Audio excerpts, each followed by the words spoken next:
Sir ఇప్పుడు ఇంకొక 2 డేస్‌లో ఈ 2024 ఎండ్ అయిపోతది. మనం ఈ ఇయర్ తెలుగు ఇండస్ట్రీలో జరిగిన డెవలప్‌మెంట్స్ ఏంటి? అండ్ అలాగే ఫేస్ చేసిన ఇష్యూస్ ఏంటి? డెవలప్మెంట్స్ అనేది మనం మాట్లాడుకుందాం తర్వాత. బట్ ఇష్యూస్ అయితే 2024 ప్రథమార్థం అంతా కూడా సవ్యంగా వెళ్ళిపోయింది. హ్మ్. 2024 సెకండ్ హాఫ్ అనేది ఏదైతే ఉందో ఆ జూలై దగ్గర నుంచి ఇష్యూస్ మట్టికి ఒకదాని మట్ట ఒకటి వచ్చేసినాయి అనమాట.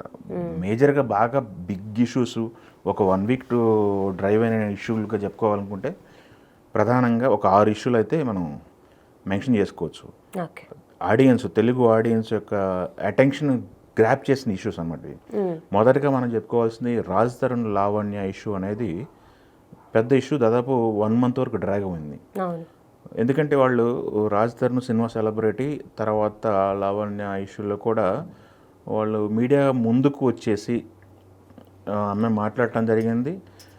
అసలు ఏం జరుగుతుందనే క్యూరియాసిటీ ఆడియో లీకుల దగ్గర నుంచి కూడా దానికి చుట్టూ కూడా ఆ కేసు చుట్టూ కూడా డ్రగ్స్ ఇష్యూ అని చెప్పేసి రకరకాల ఇష్యూస్ ఆ కేసు చుట్టూ తిరిగినాయి. ఒకళ్ళ మీద ఒకళ్ళు కేసులు పెట్టుకోవటాలు, లేకపోతే దాంట్లోకి మళ్ళీ ఇంకొక మూడో వ్యక్తి రావటం, ఇష్యూ మొత్తం కూడా 1.5 మంత్ వరకు డ్రాగ్ అయింది. దాని తర్వాత బిగ్ ఇష్యూ అని చెప్పుకుంటే టాలీవుడ్లో చర్చనీయాంశంగా మెయిన్గా చెప్పుకోవాలనుకుంటే జానీ మాస్టర్ ఇష్యూ ఒకటి. ఆయన పాన్ ఇండియా స్థాయిలో గుర్తింపు తెచ్చుకున్నటువంటి కొరియోగ్రాఫరు లైంగిక వేధింపుల కేసులో కొంతకాలం జైలుకి వెళ్ళి రావటం అనేది, రిమాండ్కి వెళ్ళి రావటం అనేది పెద్ద డిస్కషన్ నడిచింది.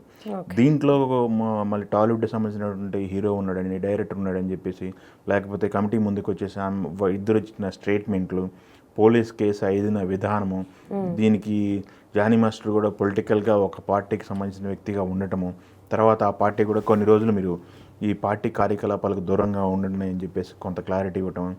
ఈ నేపథ్యంలో ఆ ఇష్యూ అనేది కొంత ఇండస్ట్రీని కుదిపేసిందని చెప్పుకోవచ్చు.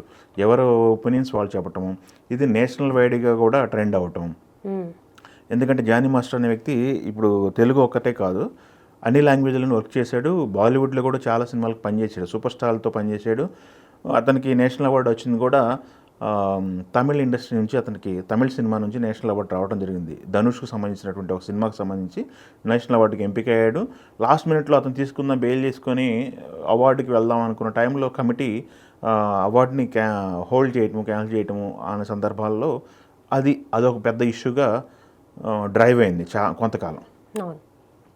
దాని తర్వాత చెప్పుకోవాల్సిన ఇష్యూ నాగార్జున కన్వెన్షన్ సెంటర్ అనేది, అది లీగల్గా ఉందా, ఇల్లీగల్ కన్స్ట్రక్షన్ అని చెప్పేసి దానికి సంబంధించిన ఇష్యూ ఒకటి డ్రైవ్ అయ్యటం.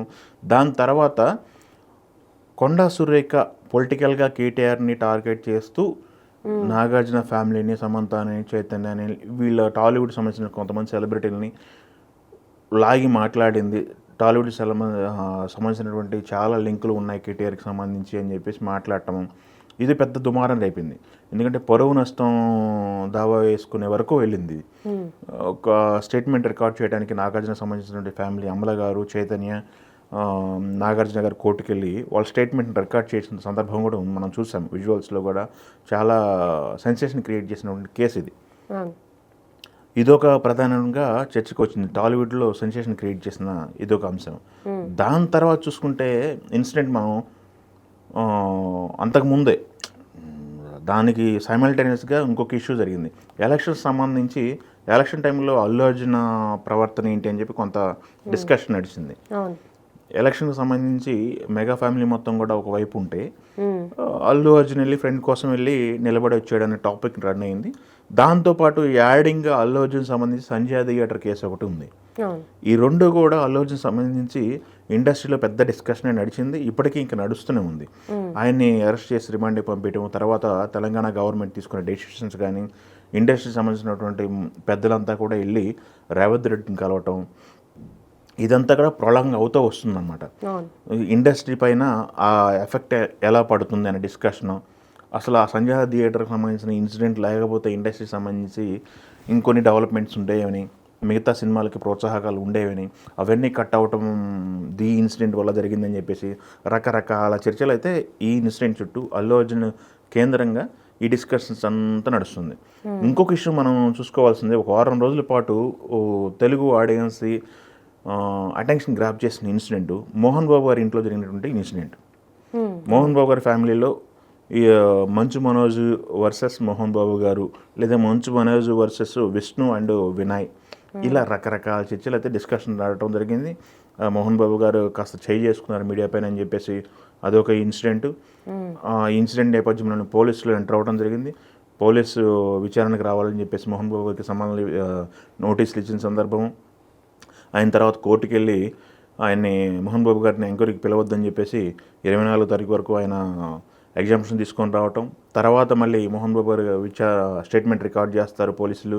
తర్వాత కొంతకాలం మోహన్ బాబు గారు అబ్స్కాండ్లో ఉన్నారని వార్తలు, ఇలా రకరకాలుగా మోహన్ బాబు గారి ఫ్యామిలీకి సంబంధించినటువంటి వార్తలు అయితే ప్రధానంగా మనం చూసాం.